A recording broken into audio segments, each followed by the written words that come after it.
War breeds desperation, and desperation breeds creativity. Sometimes that creativity leads to the radar, or the jet engine, or penicillin. And sometimes it leads to the idea of building a 2-million-ton warship out of frozen water. Welcome back to The Glitch. Today, we are looking at one of the most bizarre engineering projects of World War II. A project that was taken all the way to the desk of Winston Churchill. A project that proves that in war, there is no such thing as a bad idea until you try to build it. This is the story of Project Habakkuk. The year is 1942. The Battle of the Atlantic is raging. German U-boats are hunting in wolf packs, sinking Allied supply ships by the dozen.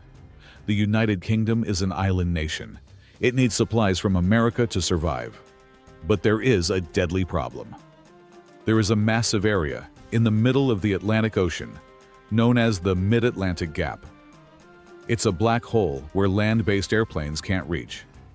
The planes from America have to turn back, and the planes from Britain can't fly that far out. In that gap, the U-boats are invincible. They surface, recharge their batteries, and pick off ships at will. The Allies desperately needed aircraft carriers to patrol that gap, but they had a problem. They were running out of steel. Aluminum was scarce. Every scrap of metal was already being used for tanks, guns, and bombs. Enter Geoffrey Pike. Pike was not a soldier. He was a journalist, an educator, and a man who can only be described as a professional eccentric. He looked like a mad scientist, disheveled hair, no socks, constantly mumbling. He worked for Combined Operations under Lord Mountbatten. Pike had a revelation. What is the one material that is abundant, free, buoyant, and hard to sink? Ice. Pike wrote a memo suggesting that the Allies simply take a massive iceberg, tow it into the middle of the Atlantic, flatten the top, and land planes on it. He called it Project Habakkuk, named after a verse in the Bible. Behold ye among the heathen, and regard and wonder marvelously. For I will work a work in your days, which ye will not believe, though it be told you. He was right about the not believing part. The initial tests failed because pure ice is brittle. If a torpedo hits an iceberg, it shatters. But Pike didn't give up. He discovered that if you mixed water with 14% wood pulp, sawdust, and then froze it, the result was a material that possessed incredible properties. They called it picrete, named after Pike. Picrete was stronger than concrete. It was resistant to bullets. It melted incredibly slowly because the wood pulp formed an insulating shell. You could machine it like wood and cast it like metal.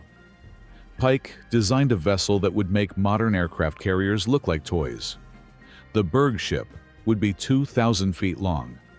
That's twice the size of the Titanic. It would have walls 40 feet thick. It would displace 2 million tons of water. It would carry 150 bombers and have its own refrigeration system to keep itself frozen. It was essentially a floating, man-made island. The idea gained traction, so much so that Lord Mountbatten arranged a demonstration for the top brass, including Winston Churchill and the American generals, at the Quebec Conference in 1943. This meeting is legendary. Mountbatten brought 2 blocks into the conference room. One was pure ice. The other was picrete.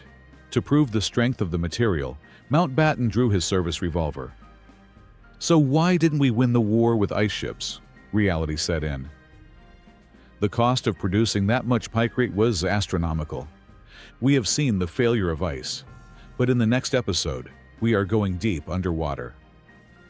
And the stakes are much higher than a supply line. The stakes are the entire human race. We are traveling to the height of the Cold War, October 1962. A Soviet submarine is trapped in the Caribbean.